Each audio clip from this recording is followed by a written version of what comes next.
Everyone, কেমন আছো তোমরা সবাই? আজকে কিন্তু একটা রিকোয়েস্ট ব্লগ নিয়ে চলে আসলাম। তোমরা কিন্তু অনেকেই জিজ্ঞাসা করো যে দিদি পেখম সোনার একটা ডেইলি রুটিন ব্লগ দাও।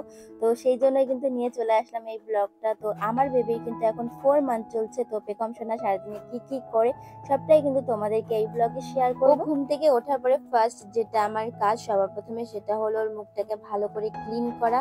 তো দেখো এখানে আমি প্লেন জল নিয়ে নিয়েছি একটা বাটির মধ্যে, আর একটা সুতির কাপড় নিয়েছি। তো সেটাকে ভালো করে ভিজিয়ে ওর মুখটা কিন্তু ভালো করে আমি পরিষ্কার করে নিচ্ছি। আর মুখের পাশাপাশি কিন্তু ওর হাত পা সবগুলোই আমি ভালো করে পরিষ্কার করে মুছে নিই।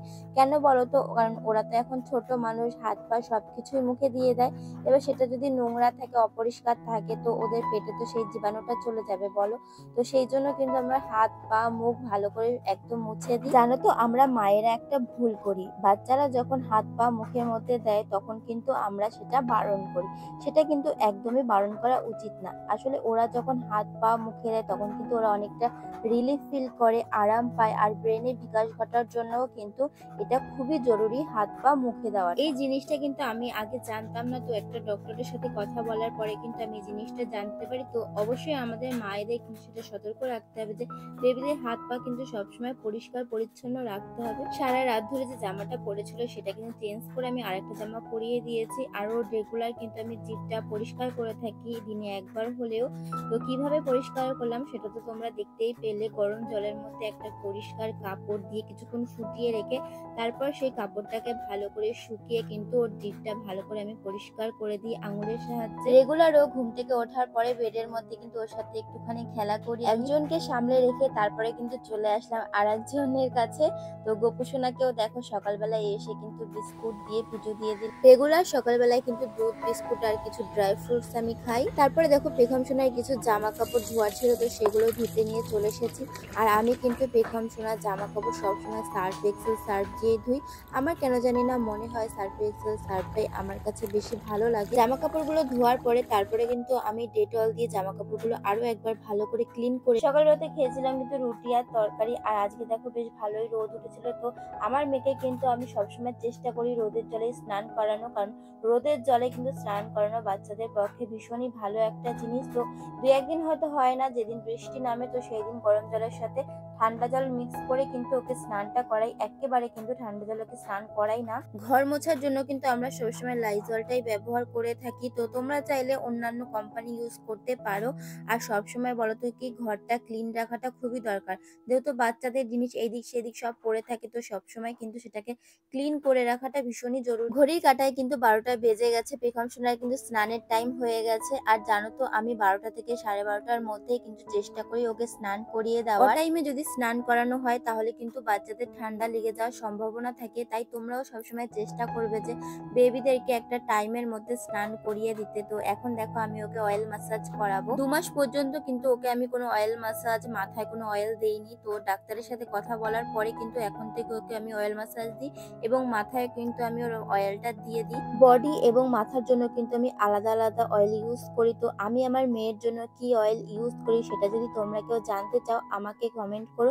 আমি চেষ্টা করব নেক্সট ভিডিওতে তোমাদেরকে বলে দেব। এখন কিন্তু আমি step by step okay oil ম্যাসাজটা দিচ্ছি। আর বেবিদের কিন্তু একদম আলতো হাতে ম্যাসাজ করতে হয়, যেহেতু ওদের একদম কোমল নরম কিন্তু ত্বক। তো সেই জন্য দেখো এখন আমি ওকে ম্যাসাজ করছি আর আমার সোনা কিন্তু সেটা খুবই এনজয় করছিল। আর তোমরা হয়তো অনেকে ভাববে যে ওকে এখন আমি জামা পরিয়ে ম্যাসাজ করছি। তো সেটারও একটা কারণ আছে। কারণটা কি সেটা তোমাদেরকে একটুখানি বুঝিয়ে বলি। আসলে ইউটিউবে কিন্তু নতুন নতুন অনেক রুলস বেরিয়েছে যে বেবিদের একদম খালি গায়ে কিন্তু মানে দেখানো যাবে না। তো আমি একটা ভিডিওতে ওকে স্নান করিয়েছিলাম, তো সেই ভিডিওটায় আমাকে ওয়ার্নিং দিয়েছে। তো তারপর থেকে কিন্তু আমি ওকে একদমই খালি গায়ে ভিডিও করি না, যে কোনো একটা জামা কাপড় পরিয়েই কিন্তু ভিডিওটা করি। তো সেই জন্য আজকে কিন্তু আমি তোমাদেরকে যেহেতু দেখালাম, তাই ওকে জামা পরিয়েই কিন্তু আমি অয়েল ম্যাসাজটা করলাম। এখন আমি ওকে স্নান করাতেও নিয়ে এসেছি জামা পরে। তোমরা কিন্তু যখন তোমাদের বেবিকে অয়েল ম্যাসাজ করবে বা স্নান করাবে তখন কিন্তু জামাটা খুলেই করাবে। তো এখন আমি তোমাদেরকে দেখানোর জন্য কিন্তু আমি জামাটা পরিয়েই স্নানটা করাচ্ছি। স্নান করানোর পরে কিন্তু ওর গাটা মুছিয়ে দিয়ে একটা নরম সুতির কাপড় দিয়ে ওকে কিন্তু জামাটা আমি পরিয়ে দিলাম। এখন ওকে একটুখানি লোশন মাখাবো। ওর লোশন থেকে শুরু করে সাবান, শ্যাম্পু, অয়েল সবকিছুই কিন্তু ডক্টর দেখিয়ে আমি ইউজ করি। আশা করি এখনো অবধি কিন্তু সেরকম কোনো সমস্যা হয়নি। তোমরা চাইলে তোমাদের ইচ্ছা মতো ব্র্যান্ডেড কোনো ভালো কোম্পানির জিনিসও তোমরা ইউজ করতে পারো তোমাদের বেবির জন্য। আমার সোনার মাথায় কিন্তু সেরকম একটা চুল হয়নি, তো তাও কিন্তু আমি ওর চিরুনি দিয়ে চুলটা ভালো করে আঁচড়ে দিই। আর এটা কিন্তু একটা বেবিদেরই চিরুনি। ওকে ব্রেস্টফিড করিয়ে তারপরে কিন্তু আমি স্নানে চলে যাই। আর স্নান সেরে দেখো আমি চলে এসেছি। অনেক বাচ্চারা আছে স্নানের পরপরই কিন্তু ওরা খেয়ে ঘুমিয়ে পড়ে, কিন্তু আমার মেয়ে একদমই ঘুমায় না। তো ওই টাইমটায় খেলা করছিল, সেই ফাঁকে গিয়ে কিন্তু আমি স্নানটা সেরে এসেছি।